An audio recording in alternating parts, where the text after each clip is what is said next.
さて皆さん、おはようございます。こんにちは、こんばんは。ハ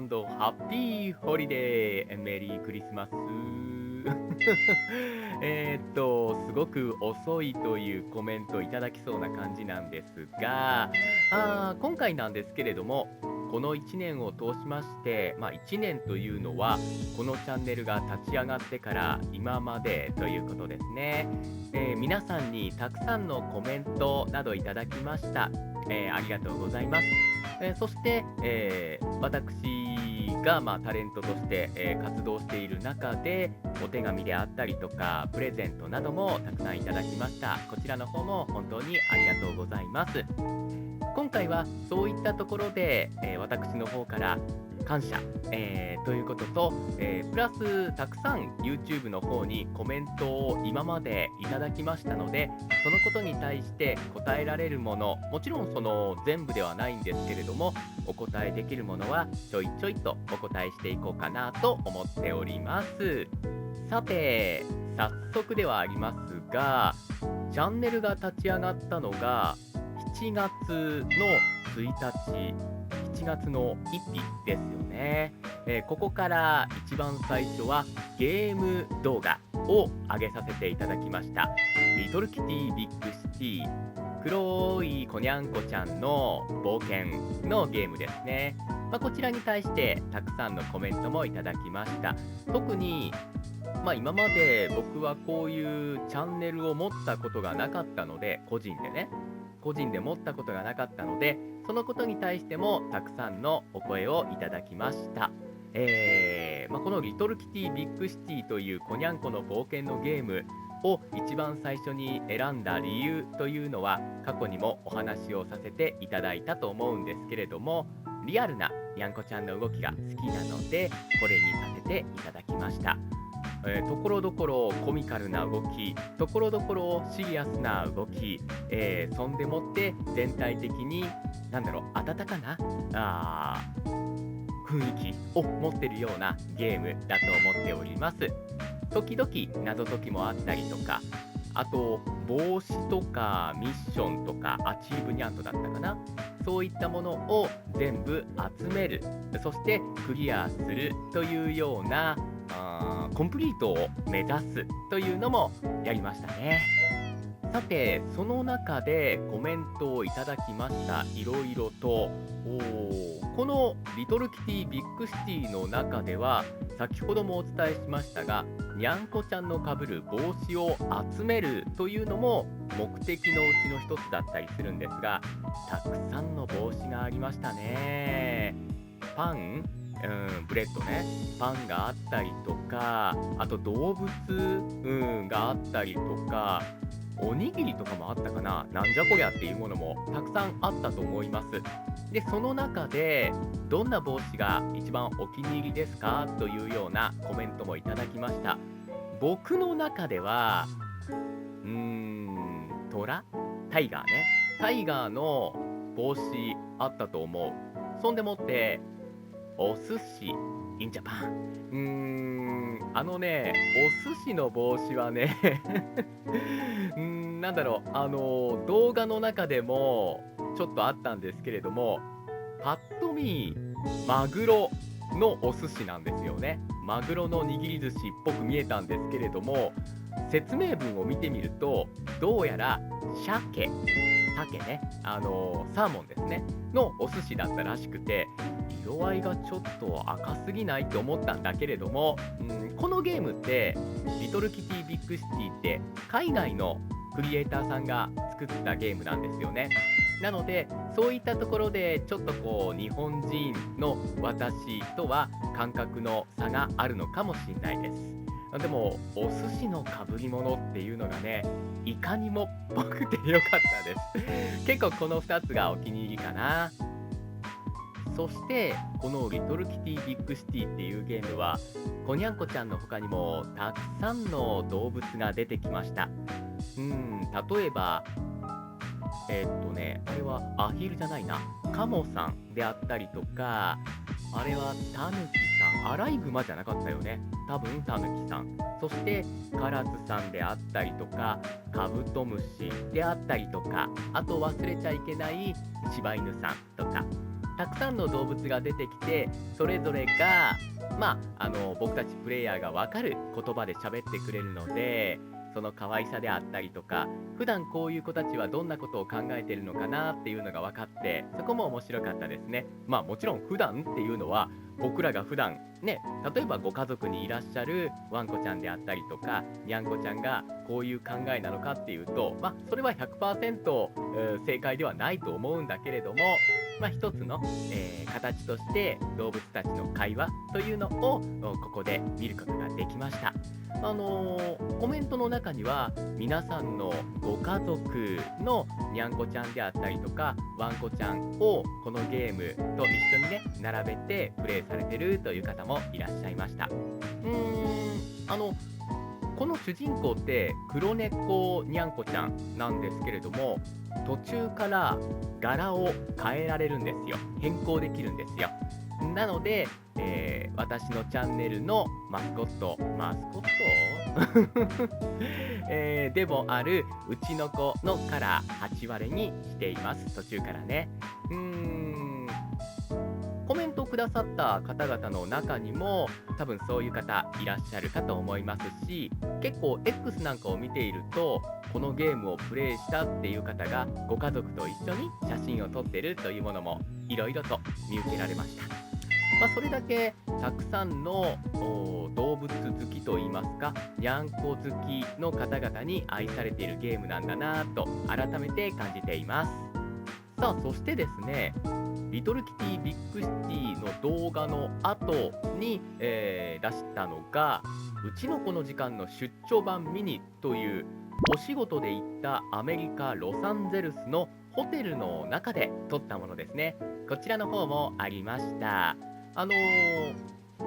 僕のチャンネルっていうのは基本的にうちの子は出てきます。ただ管理人である私は声だけというのがベースになっているんですけれども、時々今回のこの出張版ミニのようにちらっとだけ出ることもあるかと思います。お気に入りのにゃんこちゃんの T シャツを着た、おっさんがちょこっとだけ出ております。そういったことに関してもコメントなどなどをいただきました。T シャツなんですが、近くのスーパーマーケットのちょっと延長線上のようなショッピングモール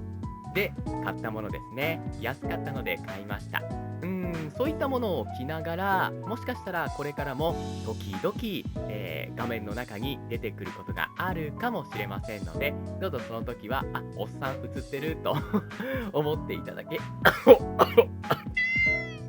すみません、こういうこともあるんですよね。ちょっと水飲むね。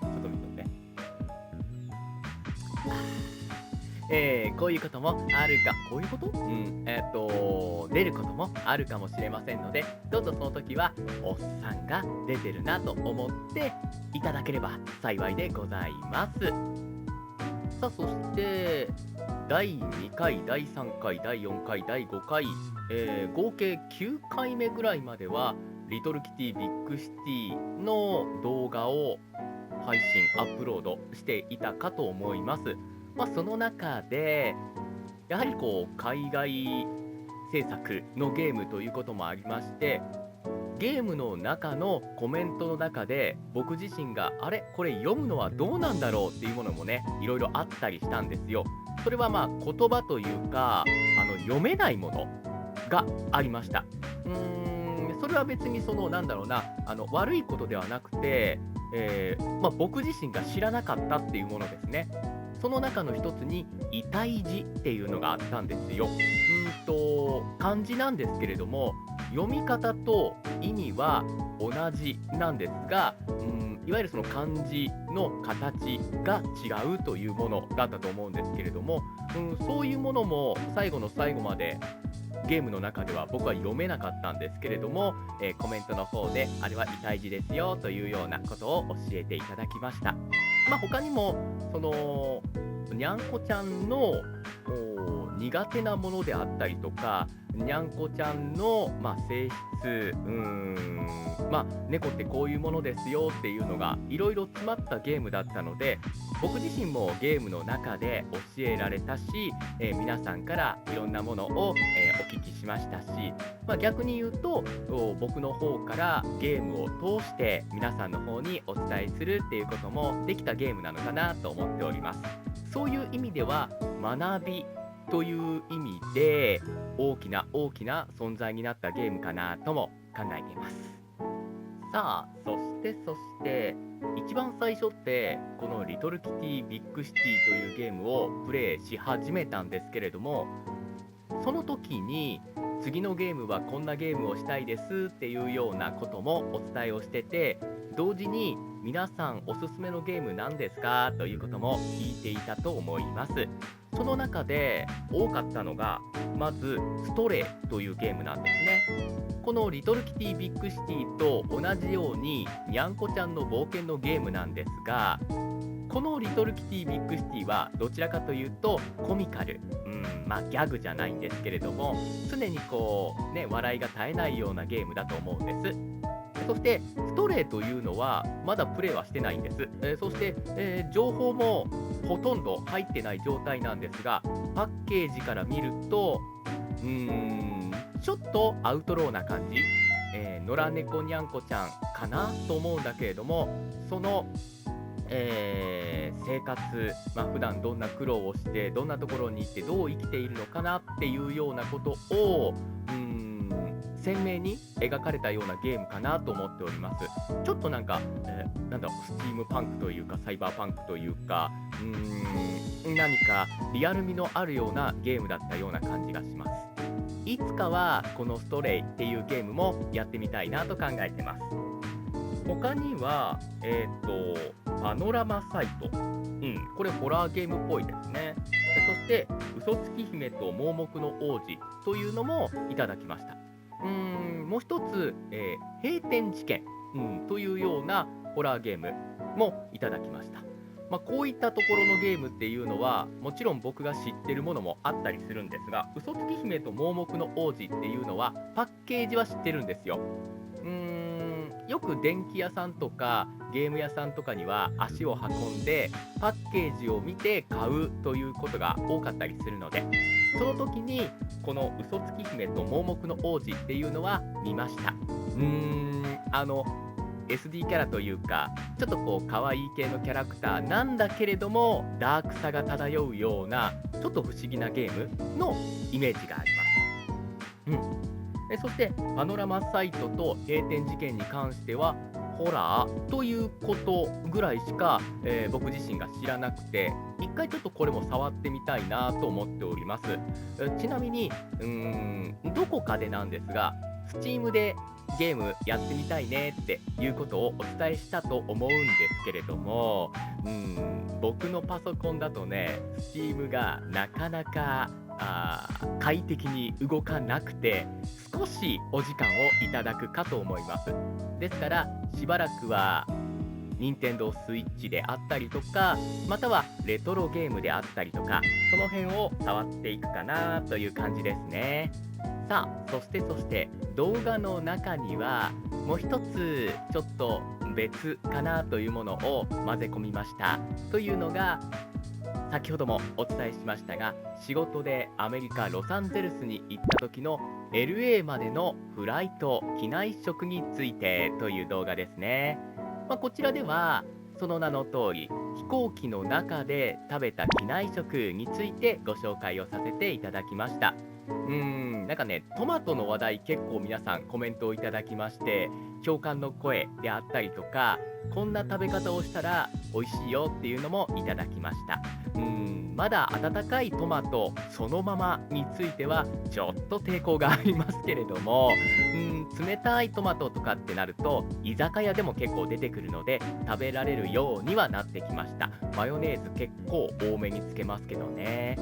さあ、そしてですね、ちょっと申し遅れましたじゃないね、お伝えし忘れたかもしれませんが、このお仕事で行ったアメリカ・ロサンゼルスの時にも、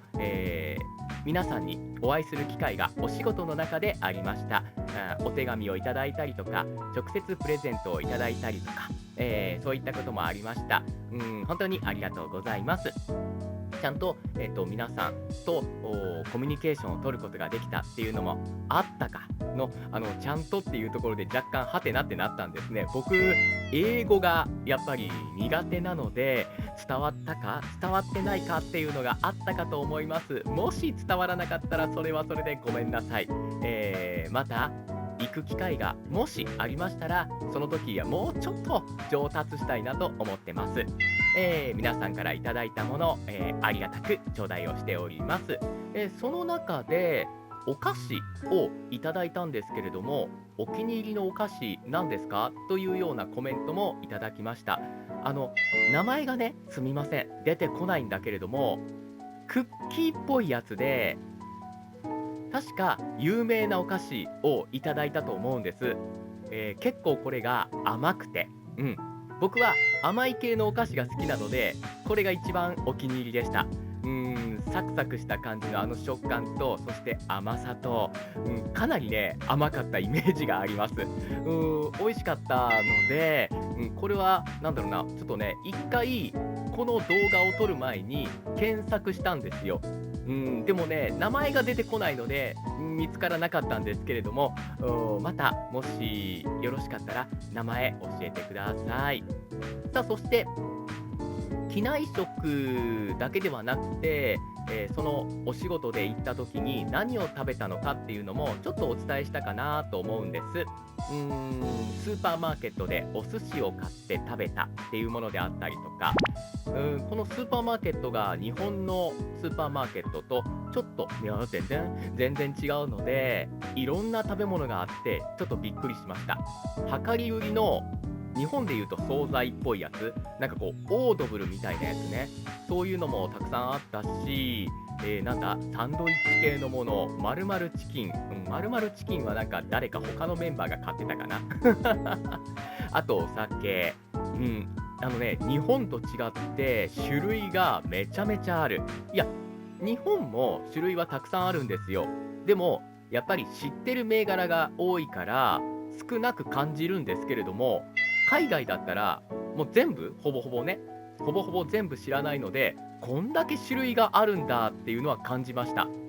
あと、その入ってるボトルね、カンカンなんですけれども、そのカンカンの形がちょっと変わっていたり、あとスリムだったり。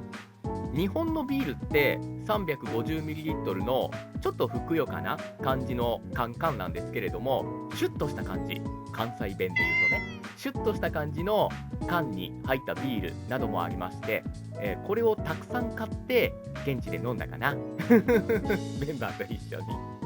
結構美味しかったです。他にも何だったかな、もちろん知らない野菜であったりとか、お菓子、スナック系ですよね。そういったのもたくさんありました。なかなか全部こう食べきれないので、買うことはできなかったんですけれども、自分で食べれるものだけ買ってホテルで楽しんだというような思い出ですね。ちなみに海外に行って、アメリカ・ロサンゼルスに行って現地で一番最初に食べたのはおそらくホットドッグだったと思います。これが現地のホットドッグなんだと。見た目的には日本のホットドッグと変わらないことはなく、やっぱりね、ソーセージがね、大きいです。そしてパンも大きいです。プラス値段も結構します。物価高ですね。やだね。さあ、そしてリトルキティビッグシティの動画、ロサンゼルスの動画の後は晩酌会というものをアップしました。というのは、僕が1週間に1回日曜日の夜になるか月曜日の早朝になるかは結構不定期ではあるんですけれども、ごめんなさい、ちょっと喉が鳴っちゃった、なるんですけれども、1回、その週に1回お酒を飲んで、そしてその日の晩ご飯を皆さんに写真でお見せするということをやっております。それのいわゆるその動画版といいますか、補足説明版ですね。これを第1回、第2回、第3回、第4回まで今までねやっております。その時にもコメントをたくさんいただきました。自分で作ってるものももちろんあるんですけれども、結構お手軽な料理といいますか、買ってきたもの、出来合いを買ってきたものであったりとか、何回も動画の中に出てきましたお料理のパッケージですね。野菜をフライパンで炒めて、そのお料理パッケージの中に入っているソースを絡めるだけで簡単にできるよというもの、こういったものを使うのが結構僕の中では定番となっております。ですので、見た目もちろん写真を撮るので、ちょっといい感じに撮りたいな、見た目がいいものを作りたいなと思うんですけれども、何分時間がね、日曜日の夜とか月曜日の朝になってくると時間がないので、手早くパパッと済ませたものというものが多くなってきます。まあもちろん、味付けは自分でしたりはするんですけれども、若干濃いものであったりとかお酒に合うものを作っているつもりです。そしてその中でご飯、いわゆるそのお料理ですね。お料理については補足説明でいろいろやってるんですが、お酒については今のところほぼ触れていません。というのは、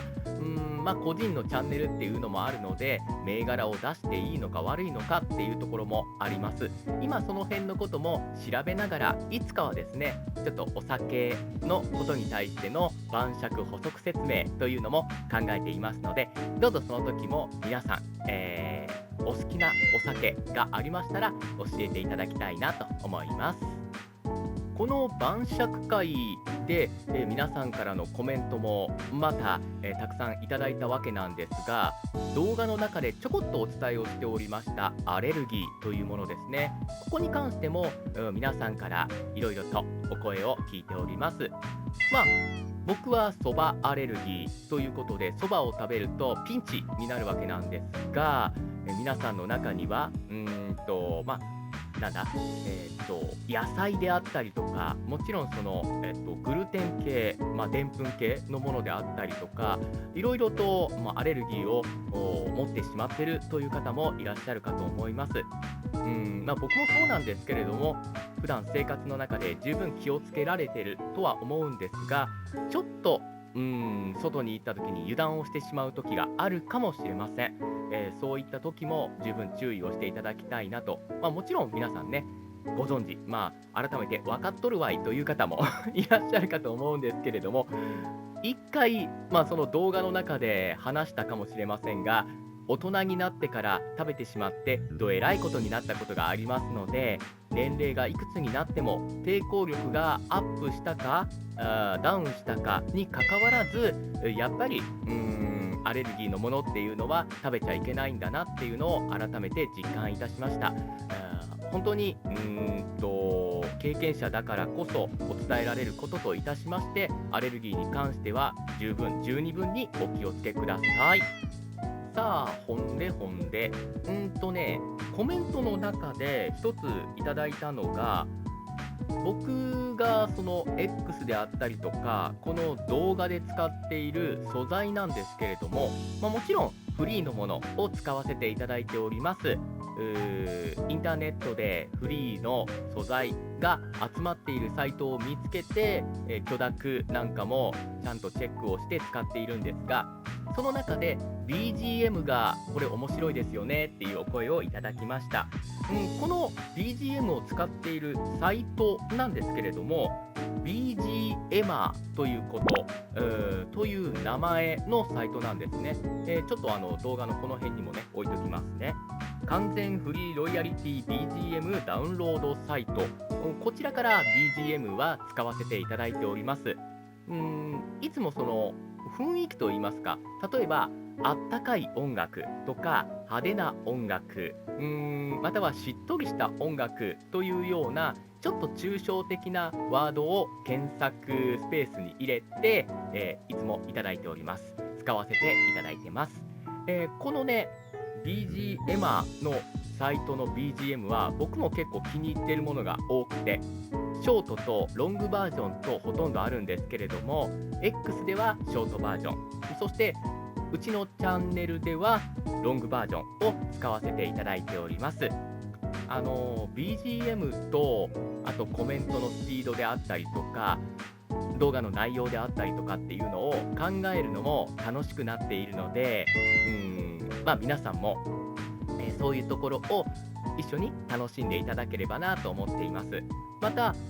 こういった BGM とかあと動画に使えるアイテム、とか、このサイトがいいよっていうのがあったらちょっと知りたいです。僕の知ってる範囲ってすごく少ないので、もっともっといろんな動画を作っていきたいなと思っているので、もしそういうフリーで使える動画サイトがありましたら教えてください。さあ、だいたいね、この辺ぐらいからうちの子がシューティングに燃え出したんですよ。シューティングゲームにね。プロギアの嵐にスタートして、グレイズカウンター GM、そしてデススマイルズ、なんかもやりましたよね。もっともっとね、本当は他にもシューティングプレイしたいんですけれども、なかなかその許諾っていうところでまだお返事をいただいていないところがあるんですね。そういったところもぜひとも早めにですねアップロードしていきたいなと思っております。ちなみにうちの子のシューティングゲームの腕前っていうのは見ていただいた通りではあるんですけれども、僕も結構好きだというのはお伝えをしているかと思うんですね。で、ぶっちゃけ言ってしまって僕かなり下手くそです。好きなんだけど、下手の横好きって言いますか、これも過去に言ったかな。プレイはしたい、そしてソフトも集めたい人間なんですけれども、腕前は本当に下手くそです。ワンコインクリアとかノーミスクリアとかって無理です。でもシューティングのその独特の楽しみ方、得点をどこまでアップさせられるか、そしてワンコインでどこまでいけるか、ノーミスでどこまでいけるかっていうのを自分の中で挑戦しながらプレイするのがすごい好きなんですね。なのでこれからもしかしたら僕自身がシューティングゲームにチャレンジするっていうこともあるかもしれませんので、ぜひともその時はうちの子と比べてやっぱ下手くそなんだって笑ってください。さあ、そしてシューティングゲームからちょっとジャンルを変えまして、この辺りぐらいから RPG ゲームに移行しました。移行しましたというか同時進行なんですけれども、オクトパストラベラー。オクトパストラベラーって数年前に発売したゲームなんですが、その数年前発売してちょっとしてから購入して遊んでったんですよ。でも動画の中でもちょろっとお伝えしたかと思うんですが、ゲームに関しては完璧主義者なので、取り残しの宝箱、そして、イベントの取り忘れであったりとかがあると、また最初からプレイしたいっていう人間だったんですよ、僕って。なので、なかなか進むことができなくて、しばらく放置していたんですね。でも、ここ数ヶ月、もう本当に、何月 ?8 月ぐらい、今年の8月ぐらいに、ふと、またプレイしたいということになって、プレイし始めました。それで、ショート動画であったりとかっていうのを少し上げていたと思うんですが、一応一通りクリアをして、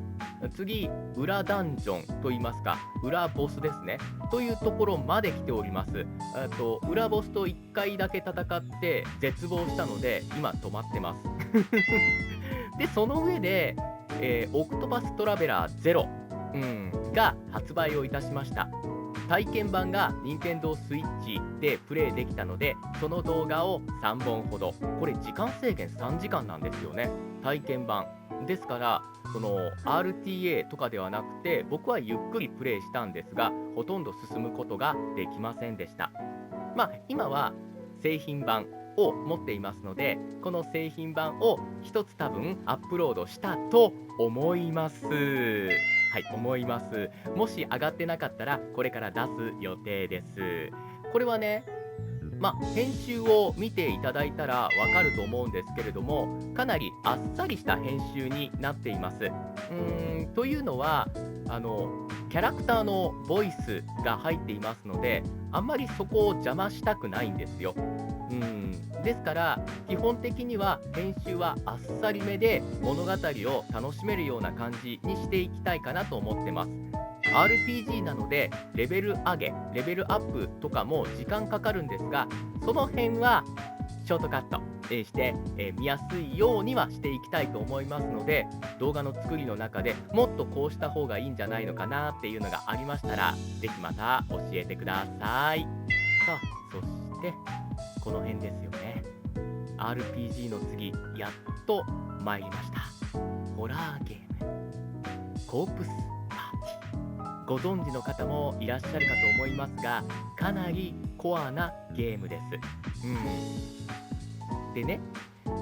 昔々、本当に昔、まだ僕がプレイステーションポータブルをめちゃめちゃプレイしていた頃、ですからモ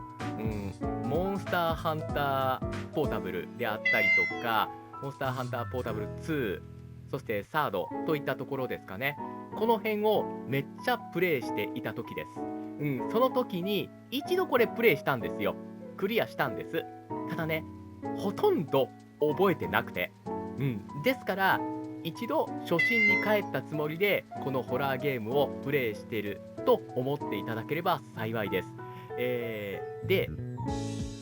なぜこのドット系のホラーゲームを選んだかというと、リアルよりも僕はドットの方が怖いなと思ってるんですよ。表現が。で、実際にこのゲームってホラー要素が満載なんですね。で、特に書きましたけれども、グロテスク系なんですよ。ですから、注意事項のところに、これはお子さんと一緒に見るときは十二分にご注意くださいねと書いております。ですから、これから何本かクリアするまでコープスパーティーは上げていきますけれども、見る際は本当に注意してください。僕は若干ながらこのホラーっていうところ、このゲームを選んだ、プレイしたっていう時に衝撃を受けておりますので、これは本当冗談とかではなくてリアルです。見るときは注意してください。ほんで、ショート動画の中には1個だけちょっとこう異色を放ったものがありました。前回の時も言ったんですけれども、推し活の旅ということで、アズールレーン、アプリゲームのアズールレーンのコラボの温泉、お風呂屋さんですね、行きました。